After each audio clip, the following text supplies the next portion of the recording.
find out who the winner is of the 4th round of the FIA World Rallycross Championship. Is it going to be Ekström or one of the others?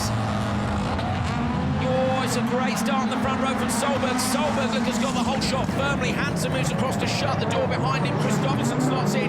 Kristoffersson's been very careful there to make sure he's on the inside line. Bakkerud's going to try and come around the outside of him. Bakkerud's desperate to get into the second corner. In P2, but he doesn't. He ends up in P3, so it's Solberg from Hansen, Kristoffersson and Bakkerud. Yeah, no progress crucially from Ekström, so I wonder if Ekström will take the joker on this first lap, give himself some clean lap. He's got no one behind him, no reason not to. He could do, couldn't he? That's going to give him a huge bit of air in front. Of course, now we're into the final. We know that the pace between these cars is very similar indeed. Everybody on the standard lap except for Eriksson, and does that change Ekström's approach? Yeah, I think he would have gone. He looked like he was going to go. The attitude of the car looked like it was until Eriksson went in front of him. Solberg over the crest jump for the first time. Hansen right with him.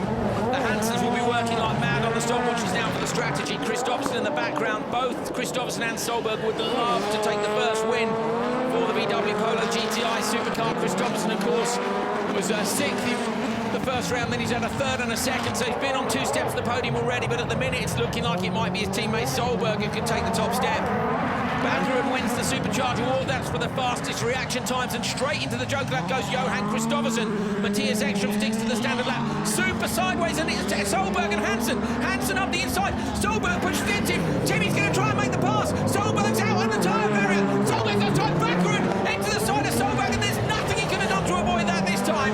That was so Bakkerud's in the wall. I can't believe his luck. That was through no fault of his own. But Hansen, how did he manage to get alongside Solberg? Hansen was much tighter at the final corner, and he was alongside Solberg all the way down that finish line, and Solberg forced the issue, I thought probably incorrectly. So did I. And then ended up half spinning, and when he rejoined, he took out Bakkerud. Solberg into the joker lap. Ekström on the inside with Kristoffersson. Ekström now is maybe going to hold up Kristoffersson, but he doesn't, so those two go through.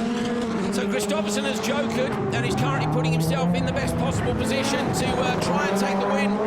If Hansen isn't quick enough out front, Ekström between them. Okay, wow, so Timmy Hansen hasn't jokered, and neither has Mattias Ekström. Kristoffersson is right up behind Ekström. To me, looks like he's got the measuring on pace. Bakkerud has parked the car, and that is a real shame. It's a desperate shame. Bakkerud having his best meeting of the year so far. There is Timmy Hansen. When does he go to the joker? Does he go now? He's 39.9. Ekström's quicker than him behind with a 39.3 on the last lap, but he stays on the standard lap. And Kristoffersson is right up behind Ekström. Is he being held up or not? Look at the gap, Tim. You know, from 1st to 3rd, there's not much in it, and it's going to be so tight when they do eventually go to the joker. Well, the joker, now that it's dry, if it's done cleanly and done smart, is about 2.5 to 3 seconds. So that's the gap we're looking at. Ekström, I don't think, can get the 4th win from here, even with the miracles they've had. Bakkerud, is he going to wave at anyone? I think he's just there, isn't he, to glare at Solberg. There we go. Bakkerud waves at Solberg. He's not happy, and that's a return, basically, for the various bits of contact they've had last weekend in Hockenheim. There were question marks over whose fault it was. Hansen goes into the standard lap again, so does Ekström, and this is holding Kristoffersson up. Kristoffersson here. It's clever from Ekström because, you know, he knows these guys are probably going to be his biggest title rivals, but you shouldn't count out the Peugeots. They've been so fast the last couple of events. They really have. All these top cars, the Peugeot, the VW and the Audi, all very equal. Oh, he's got a puncture! Hansen's got a left front puncture. He's got no tyre on the front. So Timmy Hansen then might be in trouble. He's on the last lap. He's got to get it round to the joker. We need to see Timmy Hansen's car right up at the front. The battle's going on there, but Tim Harvey thinks there's a puncture on the front left, and it is off the rim. So Timmy Hansen is going to have to fight like mad if he's going to take this one. He's going to go into the joker lap. This time round, this is going to be so close on the inside. Ekström goes in with him. It's going to be a race for Kristoffersson. Can Timmy find the traction with only 3 tyres on the car? Kristoffersson's going to do it. Ekström's reign is over. Kristoffersson takes the 4th round of the series.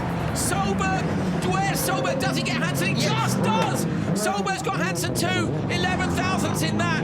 Unbelievable that Hansen missed out on the last lap. Yeah, I just spotted that puncture. Don't forget, 6-lap race is much harder on the car. The track's at the end of the day, it cuts up more. What disappointment for Peugeot Hansen and Tim Hansen. Really gutted for him. He drove fantastically. He didn't deserve that, and Tim Harvey, what a spot on that puncture. How you saw that, I have no idea with everything that was going on. There is the result. It's the first win for the Volkswagen Polo GTI. Goes to Johan Kristoffersson. Timmy Hansen is showing us P2 now. It was the other way round. Solberg showed on the timing screen, but Solberg is P3. So there we go. It was 11,000 the other way in Hansen's favour then. So he just held on for second.